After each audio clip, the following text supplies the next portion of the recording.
gabar sunnaa horta maxaa ka qaban kartiin tii fircoonida waxba ka qaban laadiin be iniga dhan 3 daqiiqaad tihiin fahmino waxaan kala yaabay wiilasha Soomaaliyeed in ay ka madaxa loo qaaday rabaan ee raaxaystaan adna inuu aadi madaxa ku dhiibo ma rabo oo biyaha ka keen ma rabo tiis gudanaya gad aad u baxaya aanin almost gabdhaha hayn karo waxa fiican almost hayn karo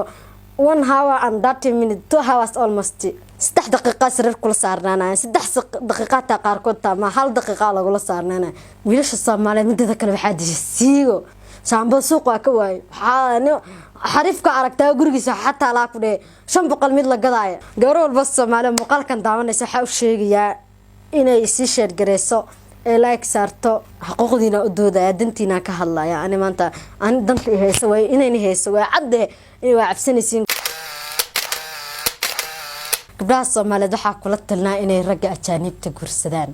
sababta saas u leeyahay mataqaanta soddon inay soo guursaday mid raaxa wax ka yaqaan ma jirto hata even telephone been u dirsanaan fahmina meel oo socda iska soo kala jiraaba tii hadda qabta iska qabta nin Soomaali ka mufraad dib ku qabtana get out ka soo bax soddonkaas wiil waxa isma dhaamaan intee laadin filmaanta ma daabatiin miya meel oo baalka kale oo wax just aromatic lagu jiro ma tagtiin miya meel baxdin miya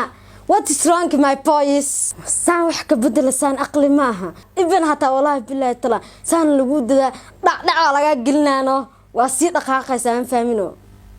waa si dhaqaaqaysa qoftu ma qanacdo ma ku qanacsatay isma dhaysin waxaas ma taqaantiin what is wrong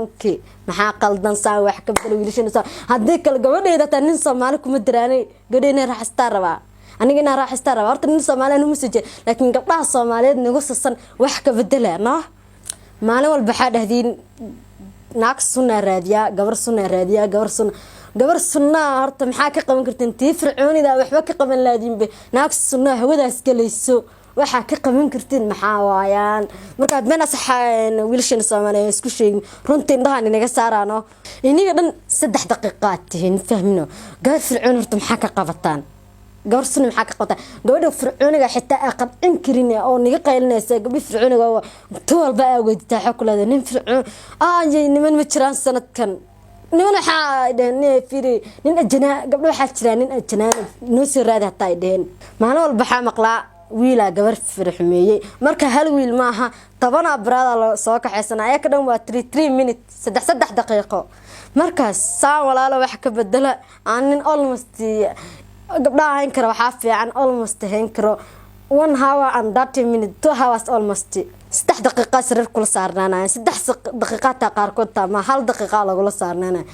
wiilasha Soomaaliyeed midda kale waxa dhisiigo shaambada hadartan ma aqaan suuqa laga bixmaalo waxaan shaambada horta madaxa bixisa moogtiin ayaa ka ma aqaan waxa ku baxsadaan shaambada suuqa ka waay waxaana xarifka aragtaa gurigiisa xataa la ku dhee 500 mid la gadaayo $50 mid la gadaa oo taala wuxuu dhahay ka dhamaan baasha saxaabta markaas walaalaha macaanisiis kidaabal ku jilcaya waxaas naaga u baahan waxaas isaga dhan wallahi bilaa tala siigada ma fiicna caafimaadkiina maroona akhtriinta inay ka hadleen oo maleetaas waxaan kala yaabay wiilasha Soomaaliyeed in ay ka madaxa loo qaaday rabaan ee raaxaystaan adna inuu aadi madaxa ku dhiibo ma rabo oo biyaha ka keen ma rabo tiis gudanaya gad aad u baxaya albaabkaas afran qofay waxa lagu telefoon been lagu dirsanaa qofay waxa la socdaano banaanka liiraanata hooyay waceysam saabay waceys wax ka caasisan ma jirto wiilashana Soomaaliyeed maanta caydin inta ma soo fadhiisan waxa rabaa inaan wax ni sheego wax fahantaan oo maskaxdaas ka shaqaysiisan gabdhaha Soomaaliyeed dib ay qabaan inta ma wallahi nima hadli karaan reality inaan indhaha niga saaraan runta indhaha niga saara